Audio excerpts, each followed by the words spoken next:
네, 안녕하세요. 김용성 목사라고 합니다. 네, 새해 첫 주일에 이렇게 말씀을 전할 수 있는 기회를 주셔서 너무 감사드립니다. 새해 첫 예배, 물론 신년 축복성의 마지막 날이기도 한데요. 예수님께서 마지막으로 제자들에게 주셨던 말씀을 여러분과 함께 나누려고 그럽니다. 오늘 우리가 읽은 이 말씀은요. 오늘 우리가 읽은 이 말씀은 예수님께서 돌아가시기 전날 밤에 제자들의 발을 닦아주시고 그 따뜻하고 푸근한 미소와 웃음소리로 가득했던 그 저녁, 그 방에서 제자들의 눈을 마주하시면서 제자들에게 하셨던 말씀입니다.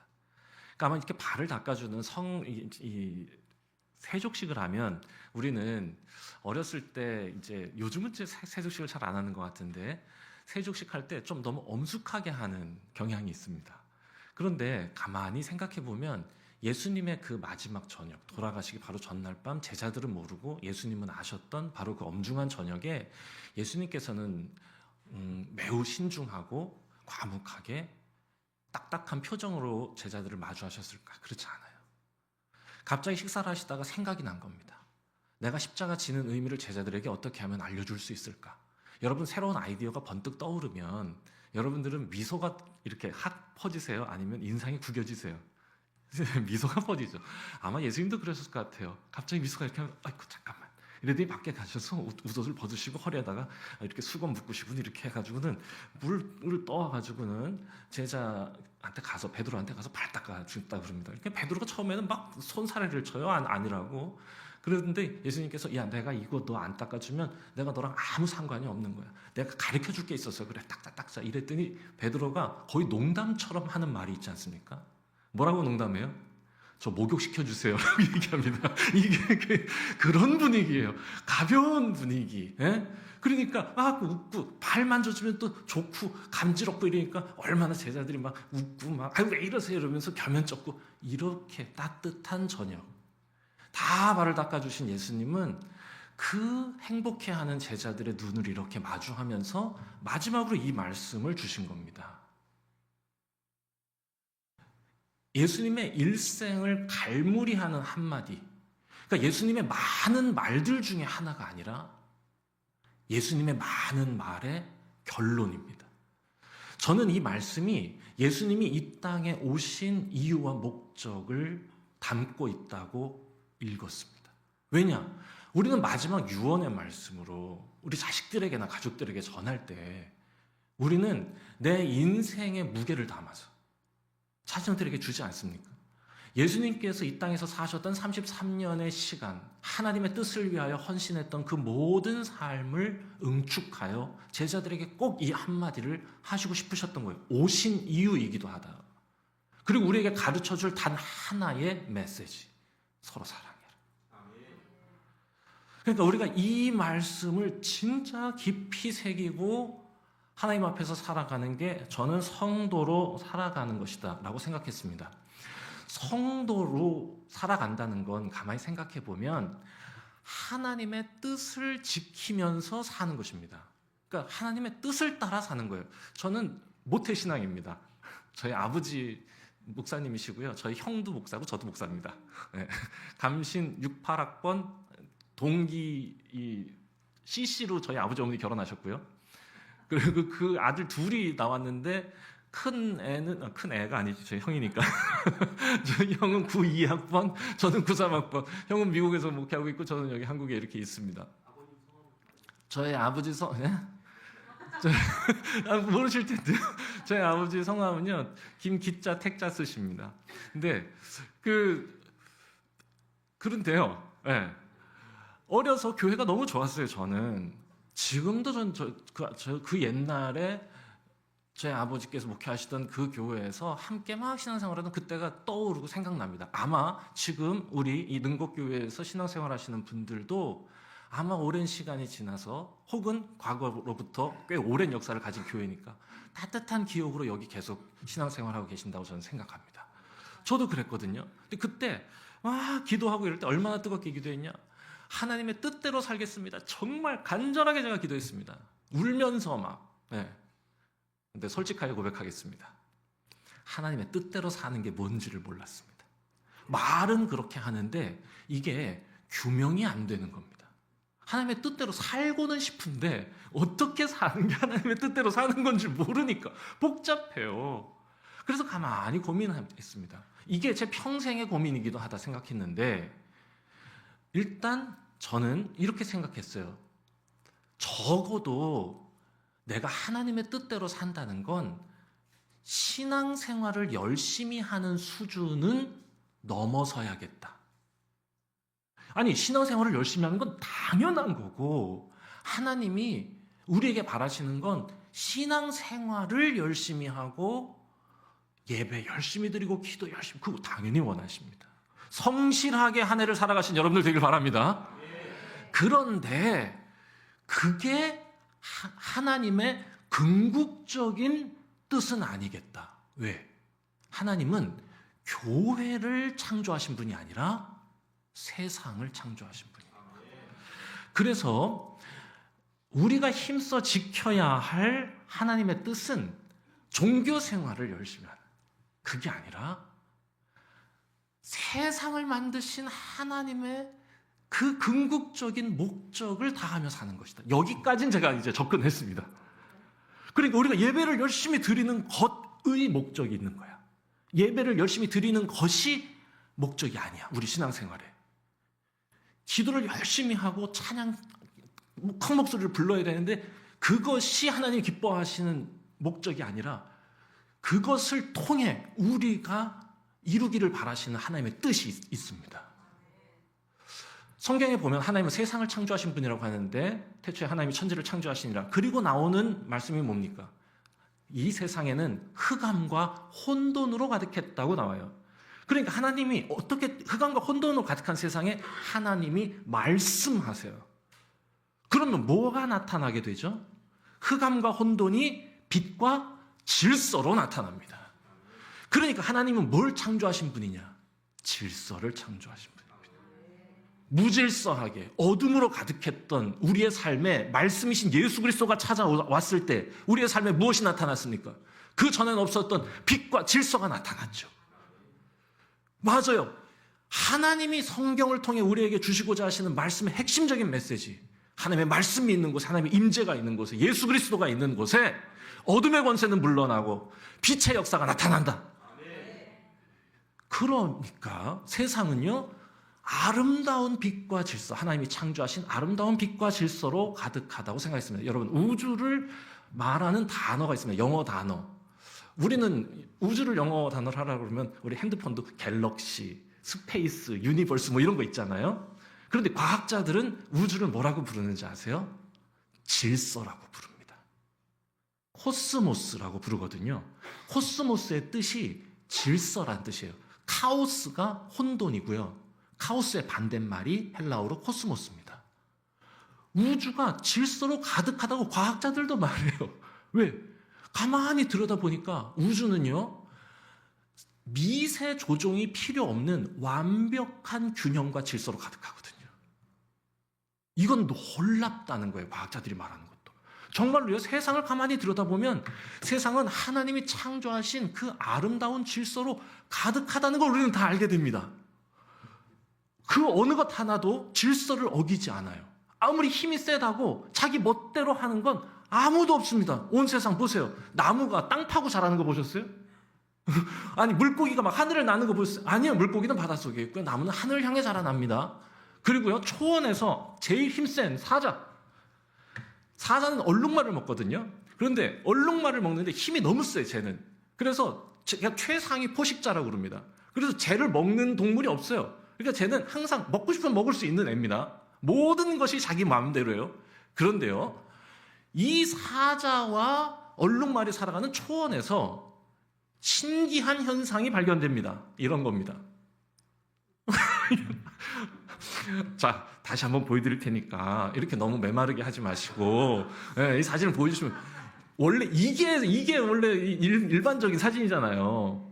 그런데요, 초원에서 제가 이게 어디서 가져온 거냐? 합성이 아니고요. 내셔널 지오그래피 그 사진에서 그냥 따온 겁니다. 자, 제가 사진 이렇게 보면 놀랍다는 이 감탄사로 낮은 소리로 오 이렇게 해주시면 됩니다. 희한한 현상이 발견됩니다. 이런 현상이요. 놀랍죠? 이게 왜 이런 현상이 감사합니다. 어떻게 이런 현상이 벌어지는 거냐? 다큐멘터리 나레이터가 이렇게 거기다가 덧붙여요. 이런 일이 가능한 건 초원에 있는 어느 누구도 자신이 지켜야 할 질서를 어기지 않는다는 신뢰가 있기 때문입니다. 왜냐하면 사자는 거의 놀랍게도 2주에 한 마리의 말만 먹습니다. 너무 놀랍죠? 아니, 그냥 매일 먹어도 돼요, 쟤는. 얼룩말을 하나를 먹었다가, 에이, 얘는 마블링이 별로네. 이러면서 버려. 그리고 또 딴 놈 먹어. 먹다가, 에이, 맛없어. 또 딴 놈 먹어. 이래도 돼요. 먹다가 맛없는 애 있으면은. 예.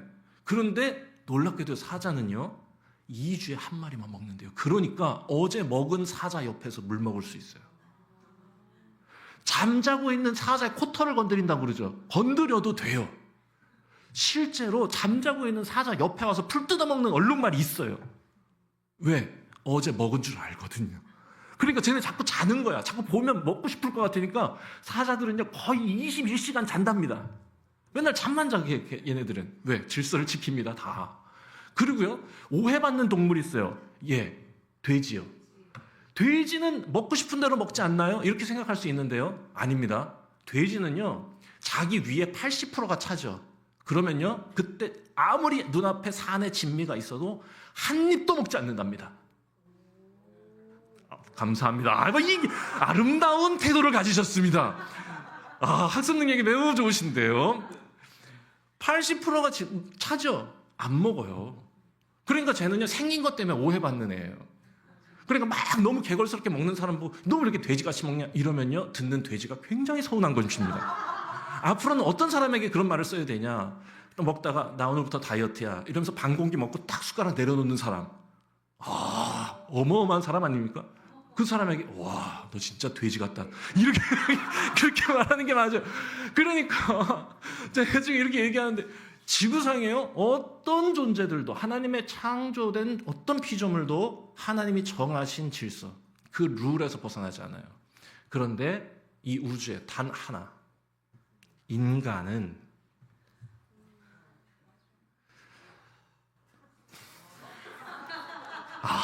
역시 장로님이시죠? 역시 인간은 저래요.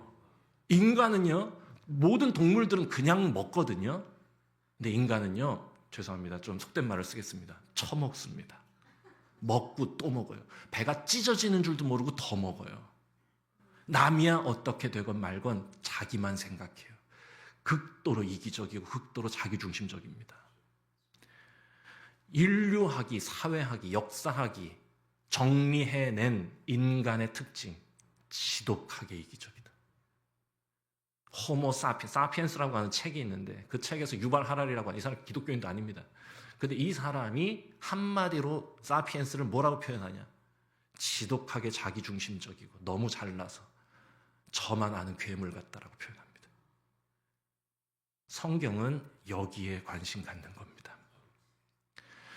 우리 하나님은 우리 인간이 2000년대에 들어와서 우리가 어떤 존재인지를 분석하기 전에 우리가 어떤 존재인지를 성경을 통해서 말씀해 주신 겁니다. 그리고 우리가 감히 하나님의 피조물인데 하나님이 창조하신 이 아름다운 질서를 자신의 이기심의 충족을 위해서 다시 혼돈으로, 어둠으로 바꾼다. 하나님은 혼돈과 어둠을 바꾸어 빛과 질서의 세상을 만드셨는데 이 세상에 속한 어떤 존재도 빛과 질서를 거스르지 않아요. 그런데 오직 인간만 하나님께서 부여하신 그 아름다운 선물인 자유의지, 그 자유를 가지고 오히려 자기를 위하여 세상을 다시 혼돈과 무질서로 만들어가는 존재다. 이거에 대해서 끊임없이 폭로하고 있는 것이 성경입니다. 그래서 하나님께서 정말로 우리에게 바라시는 뜻은 무엇인가? 자기중심적 이기심 때문에, 그 탐욕, 그 집착적 욕망 때문에 세상을 망가뜨린 걸 우리가 회개함을 통해 다시 회복하기를 원하시는 것입니다. 하나님의 뜻은 우리가 예배드리는 이유, 우리가 기도하는 이유, 우리가 찬양하는 이유 어디에 있습니까? 하나님의 세상을 다시 돌려놓기 위함입니다. 왜? 우리가 망가뜨렸으니까. 우리가 다시 어둠으로, 우리가 혼돈으로 만들었으니 그걸 다시 돌려놓는 것이 우리의 삶의 목적이고 그것이 우리에게 바라시는 구원이에요. 그러니까 하나님의 뜻은 여기에 있다. 그럼 어떻게 하면 되느냐? 자기만 아는 집착적 욕망이, 그 괴물 같은 마음이 세상을 망가뜨린 거잖아요. 그러면 이걸 다시 바꾸고 회복하려면 어떻게 해야 돼요? 정반대의 노력을 하면 돼요. 자기를 위해서 다른 사람 짓밟고 자기를 위해서 세상을 유린하고 환경을 오염시켰어요. 그러면 어떻게 하면 돼요? 정반대. 자연을 위하여, 사람을 위하여 자신을 내어주는 겁니다. 이 방법 외에는 자기를 위하여 세상을 망가뜨린 우리의 잘못을 회복하고 치유할 수 있는 길은 없습니다. 그래서 예수님이 이 땅에 오셔서 우리에게 마지막으로 이렇게 말씀하신 겁니다. 서로 사랑해라. 여기에서 사랑이라고 하는 이 단어는요, 그냥 단지 누군가를 좋아하는 게 아니에요. 그냥 영어로는 love라고 번역이 될 수 있겠지만 헬라어에는 사랑으로 표현할 수 있는, 번역할 수 있는 세 가지의 단어가 있습니다. 네 가지 단어라고도 할 수 있어요. 스토르게라는 단어도 있고요. 여러분 혹시 에로스라는 단어 아시죠? 에로스, 필로스, 아가페 이렇게 있습니다. 자, 저기에 어떤 단어가 쓰였을까요? 아가페입니다. 맞습니다. 아가페는 매우 독특한 사랑이어서 당시 2세기 헬라 사회에서는 거의 사장되었던 단어입니다.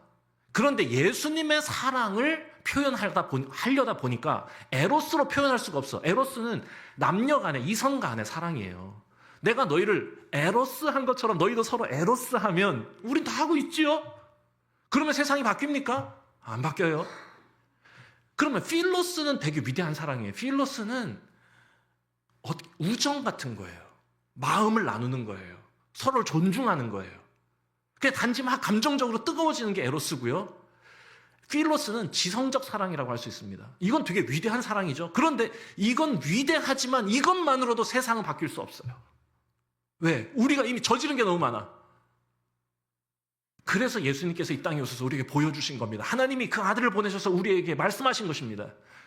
어떻게 해야 되냐? 이래 해라, 이렇게. 어떻게? 예수께서 우리를 위해 자기를 내어주신 것처럼 너희도 서로를 내어주라는 것입니다. 너희가 이 마음을 본받으라. 빌립보서 2장 5절입니다. 자신을 우리를 위해 내어주신, 갈라디아서 2장 20절 말씀입니다. 우리를 사랑하사 우리를 위하여 자기를 내어주신 그 예수 그리스도의 사랑을 믿는 믿음 안에서 나는 산다. 이게 복음입니다. 자기만을 위해서 살아가는 그 욕망을 버리고 타자를 위하여 자신을 내어주는 예수 그리스도의 사랑을 실천하는 것. 그리고 예수님은 마지막에 이렇게 말씀하십니다. 부활하신 주님께서 제자들을 만나신 다음에 마지막으로 하신 말씀이 뭔지 아세요? 나를 믿어라. 아니야. 나를 따르랍니다. 요한복음 21장 예수님께서 하신 가장 마지막 말씀이에요. Believe me. 아니요. Follow me입니다. 이 길을 따라라. 나는 길이다.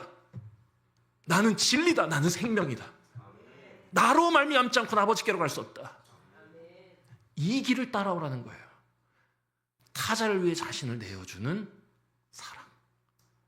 여러분, 이게 2025년 우리 능곡감리교회가 힘써 지켜야 할 가장 위대하고 빛나고 거룩한 하나님의 뜻인 줄 믿습니다.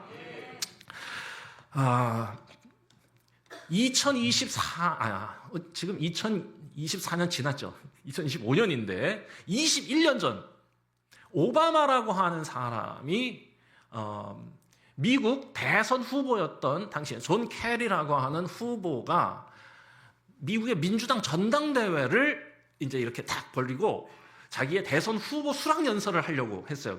미국의 민주당 전당대회. 어디서 했냐? 시카고, 일리노이에 있는 시카고에서 미국 전당대회를 열었고요. 그 앞에 주인공은 제일 먼저 나오는 게 아니에요. 그 앞에 누가 나오냐? 바람잡이 연설자가 나와요. 바람잡이 연설자로 누굴 시킬까? 근데 추천이 들어왔어요. 44살에 지금 저 시카고 대학에서 법학과 교수로 있는 오바마라고 하는 친구가 있는데, 저 친구가 글도 잘 쓰고 말도 잘한다더라. 이번에 국회의원에 지금 출마한 상태, 아직 국회의원이 된 사람도 아니에요. 그러니까 이거를 이제 요즘 이렇게 좀 속된 말로 하면 듣보라고 합니다. 듣도 보도 못했던 정치인이라는 뜻이에요. 듣보 정치인이었던 오바마라고 하는 친구를 이렇게 추천해요. 전화했습니다. 오바마가 전화를 받았어요. 네, 제가 열심히 한번 준비해 보겠습니다. 전화를 끊었어요. 최선을 다해서 준비합니다. 16분의 연설인데요. 구글 혹시 유튜브에다가 2004 일리노이 오바마 연설 이렇게 치시면요, 21세기를 연 최고의 연설 3선에 꼽힙니다. 자, 이때 어떤 연설을 하느냐? 벌써 오바마는 다 아시죠? 예, 목소리가 얼마나 멋있어요. 굉장합니다. 처음에 딱 그 잘생긴 얼굴 딱 올라와서 주변을 딱 훑어본 다음에, 제가 지금 여러분 앞에 서 있는 건 매우 특이한 일입니다. 왜냐하면 여러분이 보시는 것처럼 저는 흑인입니다. 저희 아버지는 케냐 사람이고 저희 아버지의 아버지는 케냐에서 백인의 노예로 사셨습니다.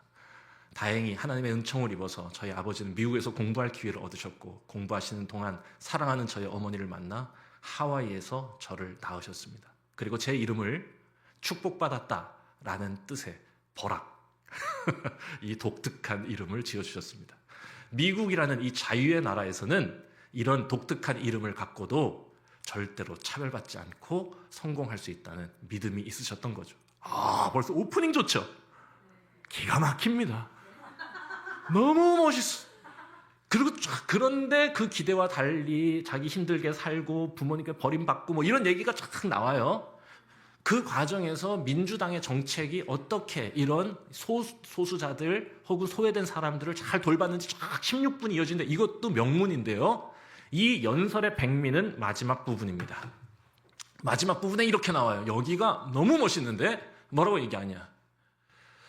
저는 I have fundamental faith. 나는 아주 근본적인 믿음을 하나 갖고 살아갑니다. 그게 뭐냐면, 시카고의 한 골목에서 어떤 어린아이가 공부를 못해서 학교를 못 가서 글을 몰라가지고 맨날 쓰레기통을 뒤지면서 살고 있다면, 그 아이가 내 아이가 아니어도 저는 제 마음이 아플 겁니다.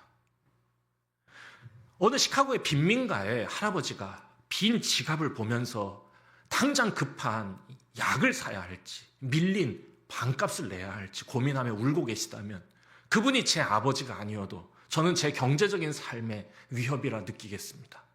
That matters to me. 그게 저한테 문제가 됩니다. 어느 히스패닉, 이 멕시코에서 이민 온 사람이 영어가 서툴러서 억울하게 누명 쓰고 법적으로 고생하고 있다면, 그 사람이 내 친척이 아니어도 저는 저의 삶에 대한 심각한 위협으로 느끼겠습니다. 왜냐하면 여기가 핵심인데요. 마지막입니다. I am the keeper of my brother. I am the keeper of my sisters. 나는 그 형제를, 그 자매를 지키는 사람이기 때문입니다. 그리고 이 위대한 정신이 미국을 여기까지 오게 했고 앞으로도 그럴 것입니다.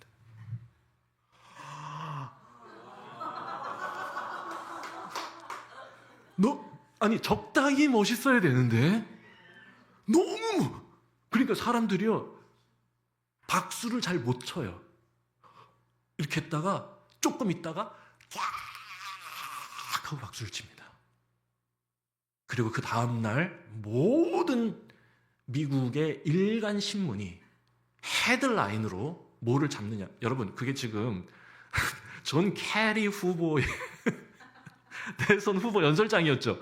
그러면 헤드라인에 뭐가 떠야 돼요? 캐리, 드디어 출발, 뭐 이런 거 떠야 됩니다. 그런데 그 다음날 모든 일간지 신문에 뭐가 뜨냐? Who is Obama? 오바마가 누구냐? 도대체 쟤 누구야? 너무 감동받은 거예요, 사람들이. 그리고 놀랍게도 이 사람은요, 저 연설 이후 갓 정치에 입문한 44살 듣보 정치인이 단 4년 뒤 2008년 다 잘 아시다시피 미국 최초의 흑인 대통령이 됩니다. 어마어마하죠. 여러분, 제가 지금 이 말씀을 드리는 건 저 오바마가 얼마나 위대한 사람인가를 여러분들한테 소개하려는 게 아닙니다. 저 말은요, 이름 없는 정치인이 세상에 외쳤어야 될 말이 아니에요. 오히려 온 세계 2000년의 역사를 이어온 주님의 몸된 교회가 세상을 가르쳤어야 될 성경의 진리입니다. 우리는 서로를 지키는 존재라는 것. 이게 사랑이에요. 자신을 재료로 다른 이의 삶을 지켜주는 것. 자신을 재료로 다른 이의 삶을 아름답게 꽃피워주는 것. 이게 아가페입니다. 예수 그리스도의 사랑이 아가페인 이유는 그분이 죽으심으로 우리를 살리셨기 때문이고, 그분이 재료가 되심으로 우리의 삶이 열매 맺게 하셨기 때문입니다. 그러니까 너희가 서로 사랑해라, 이 말은 단지 누구를 좋아해라, 좀 그거 서로 좀 배려해라 수준을 넘어서서 내가 누군가의 삶에 열매를 맺게 하는 도구, 통로가 될 수 있겠느냐. 그러면 네가 자연이 회복되는 데에, 네가 사회가 아름다워지는 데에, 네가 가정이 화목하게 아름답게 성장하고 성숙하는 데에 네가 헌신할 수 있겠느냐. 그래야 세상은 바뀌는 것이니까 라고 우리에게 말씀하시는 것이다. 지금 이 오바마의 연설이 미국 사회를 뒤흔들 수 있었던 거는요, 실은 성경에 너무 유명한 이야기의 문구였기 때문입니다. 저게요, 가인과 아벨의 이야기는 미국 사람 다 알아요. 여러분, 우리나라는 뭐 종교 국가가 아니잖아요. 근데 우리나라는 진짜 전 좀 아쉬운데, 저 학교에서 지금 애들을 가르치는데, 여러분, 전 세계 어느 나라도 우리나라처럼 기독교에 대해서 이렇게까지 이렇게 비호감을 보여주는 나라는 없답니다. 여러분, 하버드는 그냥 거의 신학교도 아니죠. 그런데 하버드의 교양 수업의 40% 정도가요, 다 기독교와 성경에 관련된 과목입니다. 그런데 우리나라는요, 기독교, 성경 이런 얘기 하나라도 껴있죠. 엄청 그냥 막 경기를 해요. 참 안타깝다 생각합니다. 제가 갑자기 왜 이 얘기를 하죠? 미국 사람들은 학교에서 배워요. 고등학교 때 다 성경 배우고 그러는데 다 아는 거예요. 가인과 아벨 얘기는. 가인과 아벨 얘기 다 아시죠? 가인이 아벨을 때려 죽여요. 때리지 말라고 하나님이 경고하셨음에도 때려요. 그리고는 파묻어요. 아무 일 없었다는 듯이 돌아왔어요. 그때 하나님께서 이 가인에게 뭐라고 물으시느냐. 네 동생 어디 있어? Where is your brother? 이럽니다. 어디 있어? 이러니까 가인이 뭐라고 말하냐? 좀 모르겠는데요. 좀 몰라요. 왜 저한테 물어보세요? 때려주고 싶죠. 그런데 이 말보다 더 심한 말을 그 뒤에 합니다. 내가 내 동생을 지키는 자입니까? 자, 영어로 해보겠습니다. Am I? 아니요. 여러분이 하지 마세요. 제가 죄송합니다. 제가 따라하라 그런 게 아닌데요. 네네. 우리 능곡감리교회는 너무 따뜻한 교회입니다. 이렇게 그냥 강사로운 낯선 목사가 하자고 하시고 또 다 이렇게 해주시고 너무 진짜 사랑받고 가는 느낌입니다. 뭐라고 말하냐? Am I the keeper of my brother? 이게 영어로 도치가 되면 의문형이 되고 따지는 게 됩니다. 제가 목사입니까? 이거는 저는 목사입니다. I am pastor. 이게 이제 저는 목사입니다. 이런 거고, am I pastor? 내가 목사입니까? 이렇게 하는 겁니다, 이게. 그러니까 이게 am I the keeper of my brother? 내가 동생 지키는 자입니까? 그리고 하나님은 아무 말씀하지 않으세요. 그리고 2장 지나서 저게 4장인데 6장에서 나는 인간을 창조한 걸 후회하였다. 여러분, 인간은 서로 사랑하는 존재로 만드신 겁니다. 내가 아담을 위하여 돕는 배필을 내가 주겠다. 이렇게 할 때 거의 돕다라고 하는 그 단어가요, 지켜준다는 단어예요. 아담을 지켜주는, 하와를 지켜주는 아담을 지켜주는 하와를 만들겠다. 왜? 그 자유를 혼자서는 아름답게 지킬 수가 없어. 그런데 옆에서 도와주면 하나님이 주신 이 아름다운 생명, 그 아름다운 자유, 아무에게도 이런 자유는 없는데 인간에게 있죠. 이 자유를 아름답고 선한 일을 위해 활용할 수 있으니까. 하나님을 악을 숭배하는 일이 아니라 하나님을 찬양하는 일에 우리에게 주신 자유를 쓸 때 가장 아름답고 빛나는 열매가 맺혀지니까 그걸 선물로 주신 건데, 한 사람만 있으면 그거 못해. 그런데 하와가 지켜주면, 아담이 서로를 지켜주면 이거 되겠다 싶으셔서 그렇게 만들어주시고 너무 좋아하셨던 게 하나님 아니었습니까? 그러니까 하나님이 인간은 어떻게 창조하신 거냐? 서로를 지켜주는 존재로 창조하신 것입니다. 그런데 지금 저 가인이 뭐라고 말해요? 내가 동생을 지키는 자입니까? 이거는 마치 밥솥이 내가 밥 짓는 기계입니까? 이거 재밌으라고 한 건데 제가 라고 따지는 거나 마찬가지인 겁니다. 밥솥이 감히 그 만든 분한테 내가 무슨 밥 짓는 기계입니까? 라고, 그럼 폐기시켜야죠, 그거. 인간이 감히 하나님께 내가 동생을 지키는 자입니까? 맞아요. 인간은 지키는 자입니다. 저 사실을 잃었기 때문에 세상은 다 망가졌다는 거예요. 우리가 서로를 지켜야 하고 서로를 돌봐야 하고 서로를 위한 사랑의 재료가 됐어야 돼. 예수 그리스도께서 헌신하셨다고 하면 우리는 서로를 위해 헌신했어야 돼. 그래야 나의 삶도 아름다워지고 우리의 세상이 하나님의 나라가 되는 것이다. 이게 성경이 끊임없이 우리에게 말씀하시는 바 아닙니까? 그래서 저 오바마의 연설에 사람들이 반응한 겁니다.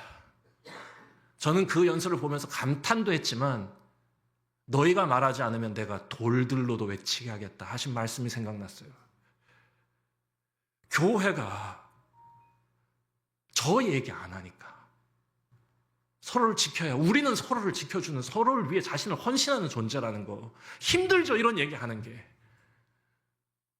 제일 못하는 거죠, 인간이. 그런데 이 얘기가 저는 하나님의 은혜로 세워진 주님의 몸된 교회가 가장 크게 세상을 향해 외쳤어야 될 얘기라 저는 생각합니다. 자, 그래서 제가 저 말씀이 너무 멋있어가지고 제 책상에다가 I am the keeper 이렇게 딱 붙여놨어요. 한동안 좋아했습니다, 제가. 그러다가 I am the keeper, 그러니까 약간 굉장히 뭔가 비장해. 비장한 건 좋은데, 단지 우리 예수님이 나를 지켜주시기만 하진 않았잖아요. 난 예수 그리스도를 닮아 살아가고 싶거든요. 뭐 또 좋은 표현 없을까? 그러다가 제가 찾아낸 표현. 사랑, 다른 이를 꽃피워주는 일. 다시 이제 이 정도로 안 되겠어요. 다시 하겠습니다. 제가 기가 막힌 약간 문학적인 이 의미를 담은 표현 하나를 발견했습니다.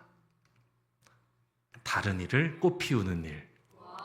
아니에요, 이건 또 너무 인위적입니다. 근데 저게 너무 좋더라고요.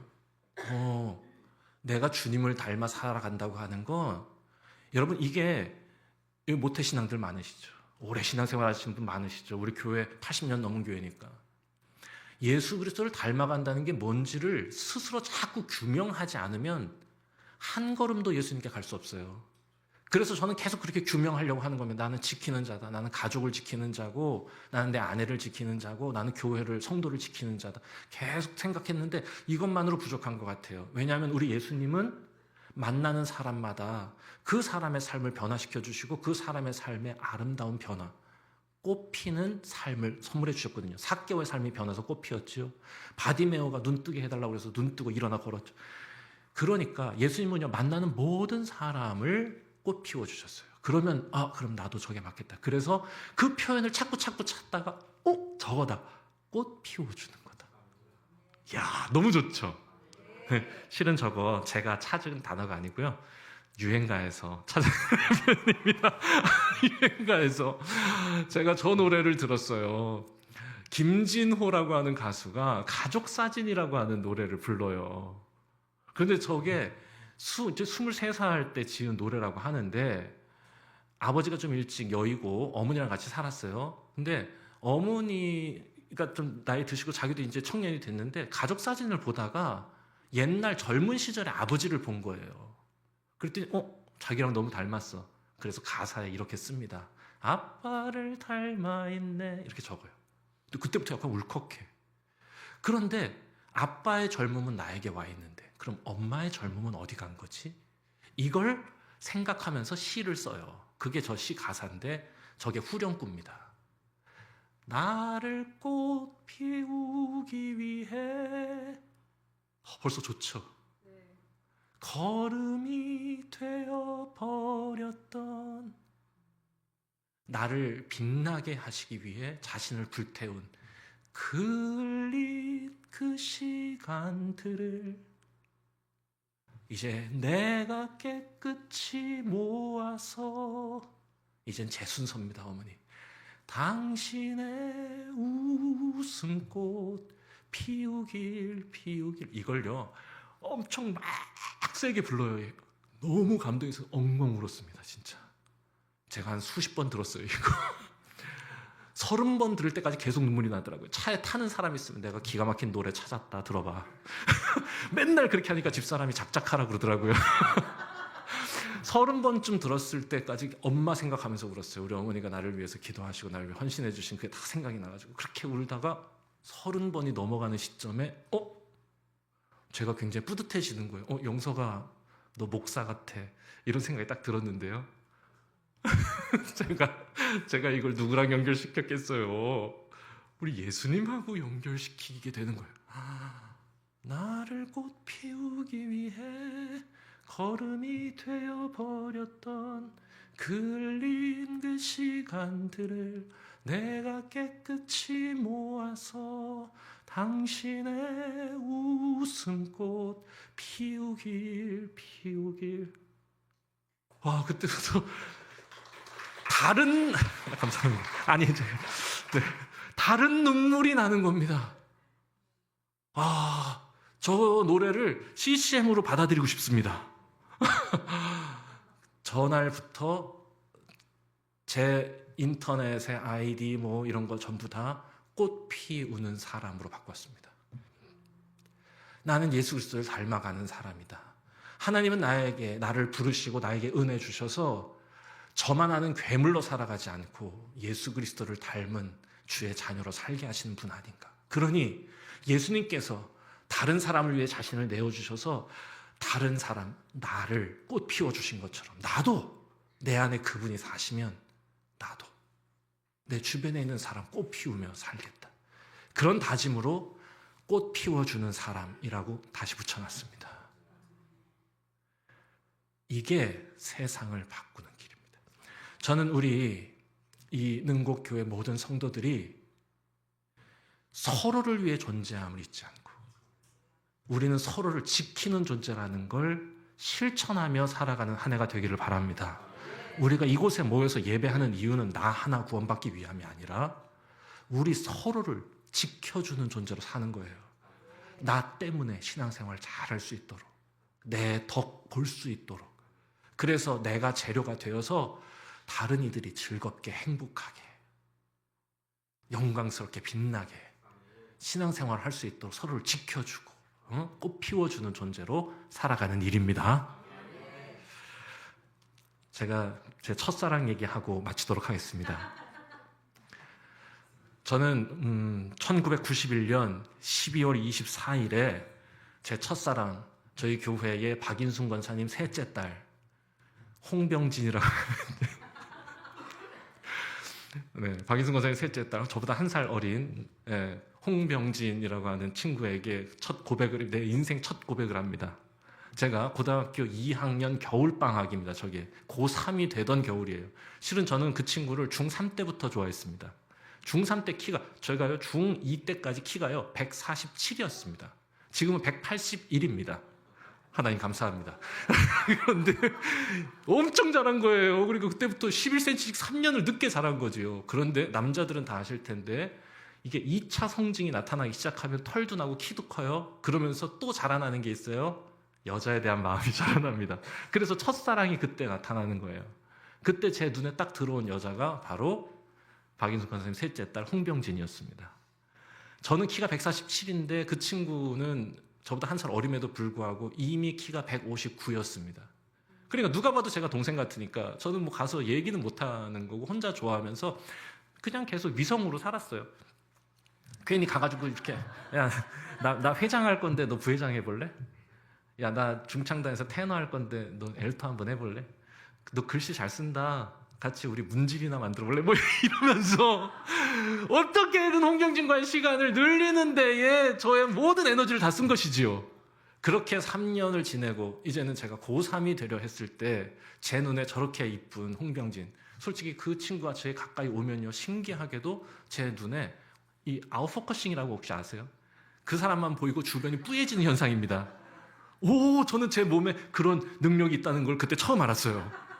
달리지 않았는데도 가까이만 오면 심장이 막 두근두근거리고 아, 내 몸에 이런 기능이 있었구나 깨닫게 해준 그 여자애를 나만 이뻐하지 않고 분명 다른 사람들도 예쁘게 볼 것이다. 그래서 내가 확실하게 고백하지 않으면 분명히 내가 고3, 내 공부하는 동안 다른 남자가 들이닥칠 것이다 라고 하는 불안감 때문에 3년 동안 짝사랑했으면 한 번은 고백해야 된다고 생각해서 전날 12월 24일 저녁 7시 노원구에 있는 패터친이라고 하는 경양식집에 불러낸 겁니다. 여러분 12월 24일 저녁에 밥 먹자고 하면 이거 100%입니다. 여기 지금 젊은 분들도 몇 분 계신데 12월 24일에 어느 남자가 여러분에게 밥 먹자고 했으면 괜히 밥 먹고 고백했을 때 나 이럴 줄 몰랐어 라고 하지 마세요. 이거 불공정 거래입니다. 그런 식으로 하는 거 아니에요. 12월 24일 저녁 7시에 불러냈어요. 온다고 했습니다. 저는 그게 어느 정도의 승낙이라고 여겼죠. 그래서 같이 이제 딱 나왔는데 제가 숙기가 없어가지고 그 전에는 뭐 교회에서 뭐 이렇게 활동하고 이럴 때는 눈도 잘 마주하고 그랬는데 그날은 너무 쑥스러우니까 눈도 못 마주치겠더라고요. 그래서 고개 숙이고 이렇게 야, 나 이거 돈가스 먹자 이렇게 딱 나왔는데 그냥 단도직입적으로 말했습니다. 병진아, 그냥 나 오랫동안 너 좋아해봤어. 아마 너도 알 거야. 근데 이제 나 고3이잖아. 그래서 고3 되기 전에 그냥 좋아한다고 얘기하고 싶어서 불렀어. 아니, 지금 당장 뭐 답을 하라는 건 아니고 한번 너도 생각해보고 너도 좋으면 나도 좋아 이렇게 얘기하면 남들처럼 연애하는 거고 네가 대답 안 해도 괜찮아. 그냥 나는 어제처럼 그냥 오빠 동생 지내는 것도 난 괜찮거든. 그러니까 이거 먹으면서 한번 생각해봐. 여러분 먹어. 그 상태로 15분간 아무 말이 없었습니다. 원래 이 정도의 돈가스는 남자들은 3분이면 다 먹습니다. 15분 동안 진짜 정말 조그맣게 잘라가지고 조금씩 뭐 최대한 시간을 늘려보고 고민 더 해보라는 의미로 아무 말도 안 하고 계속 기다렸죠. 와, 옆에 있는 샐러드 다 먹었는데 샐러드 밑에 단무지가 있다는 사실을 알게 됐고요. 단무지로 모든 소스까지 긁어서 입에 다 넣었는데도 아무 말을 안 해. 그래서 그렇죠. 원래 첫사랑은 이렇게 끝나는 거구나 이렇게 생각하고 자리에서 일어나서 그래 괜찮아. 그래 내일 성탄절이니까 예배 늦지 말고 내가 먼저 계산하고 갈게. 그리고 나 먼저 간다. 딱 가는데 뒤에서 저를 잡습니다.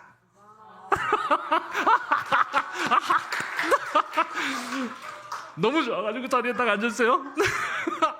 그때까지도 못 쳐다봤습니다. 그래서 야 무슨 야 쑥스럽게 그래. 그냥 참 이러고 있었는데 저는 그때 왜 말로 하지 그랬어.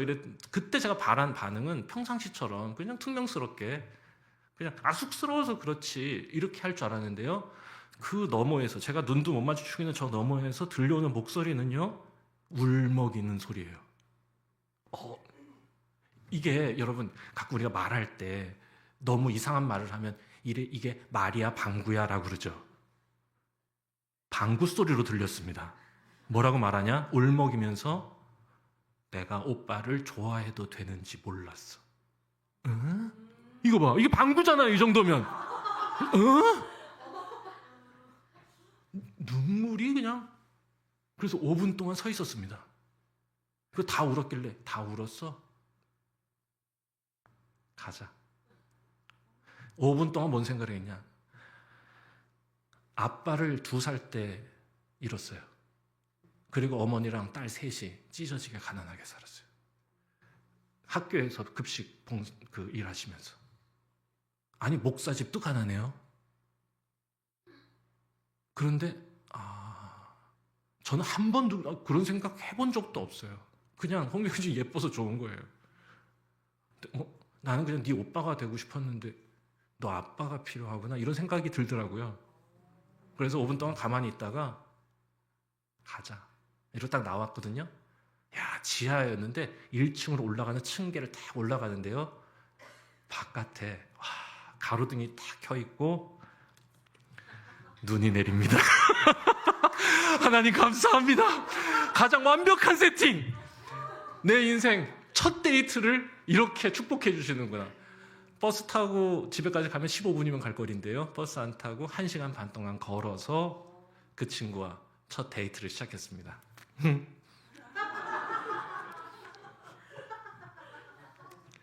그렇게 10년 연애하고 결혼했습니다. 그리고 제가 고백하고 또 결혼하고 지금 산지 고백한 것부터 치면 결혼한 지는 한 24년 된 것 같고요. 30년이 됐을 때, 그러니까 결혼한 지 20년, 고백한 것부터 치면 30년이 된 몇 년 전 아침에 이렇게 했어요. 야, 우리 뭐 할까? 봉투에다가 30만 원을 넣어가지고 아침에 커피 먹는 탁자 위에 이렇게 올려놨습니다. 그랬더니 제가 거기 우리 연애 편지 쓸 때 저는 햇님이고 집사람은 집 안에 있는 해라고 그래서 안해라고 했거든요. 집 안에 있는 해다. 저는 밖에 있는 해고 그래서 저는 해님 안해 이렇게 해서 연애 편지 쓰고 그랬었는데 제가 오랜만에 그 해 그림 그리고 30년 동안 제 마음에 머물러 주셔서 감사합니다 라고 해서 딱 봉투를 냈어요. 30만 원 넣었어요. 저는 제가 굉장히 로맨틱하다고 생각했어요. 전 진짜 로맨틱하다고 생각했는데 30년이라고 하는 세월이 여자의 마음을 굉장히 각박하게 하는구나 라고 느꼈습니다. 일어나서 딱 나와서 저는 어머 고마워 오빠 이럴 줄 알았거든요. 저는 뭐 오빠란 말을 거의 듣지 못하죠. 어이 저기 이렇게 부르거든요 저를. 근데 봉투를 하면 어머 고마워 이렇게 할 줄 알았는데 봉투를 이렇게 보더라고요. 그러면서 둘이 막 깔깔거리고 웃었고 우리가 뭘 사주고 이러는 거 그러니까 의미 있는 거 해보자. 그래서 30년 기념 문구를 한번 정해보자 라고 했습니다. 그게 이겁니다. 오늘의 김영석은 지나온 30년의 홍병진이다. 오늘의 홍병진은 지나온 30년의 김영석이다. 왜냐하면 주님을 닮은 사랑은 서로를 꽃피워주는 거거든요. 그러니까 내가 만약에 30년 동안 아름다워졌다면 그건 홍병진이 나를 주의 사랑으로 사랑해준 결과다. 그런 의미를 담은 겁니다. 여러분, 우리가 신앙생활을 한다는 건 하루 이틀, 한 달, 2달 하는 게 아니에요. 10년, 20년, 평생을 합니다. 우리의 그 긴 인생의 시간이 내 주변에 나에게 허락하신, 내 손에 닿는 내 세상에 허락하신 사람들을 꽃피우는 시간이 되기를 바랍니다. 하나님께서 우리에게 바라시는, 그래서 우리 능곡교회가 최선을 다해 힘써야 할 일, 세상을 바꾸는 사랑으로 서로를 꽃피워 주는 일이라 생각합니다. 이 일을 성실하게 감당하심으로 하나님의 일, 하나님의 역사 잘 이루시는 여러분들 되기를 축복합니다. 기도하겠습니다. 하나님, 2025년 신년 축복 성회로 시작하였습니다. 특별한 시간, 뜨거운 마음으로 시작한 이 한 해가 정말로 주의 은혜 가운데, 주의 말씀 가운데에 아름답게 새겨지고 열매 맺고 꽃 피우는 시간이 되도록 인도하여 주옵소서. 그 모든 과정 속에서 제 자신이 하나님의 도구, 사랑의 재료가 되기를 원하오니 주여 저를 사용하여 주시옵소서. 저의 마음을 다스려 주시고 저의 생각을 하나님의 마음으로 채워 주시옵소서. 예수 그리스도의 이름으로 기도합니다. 아멘.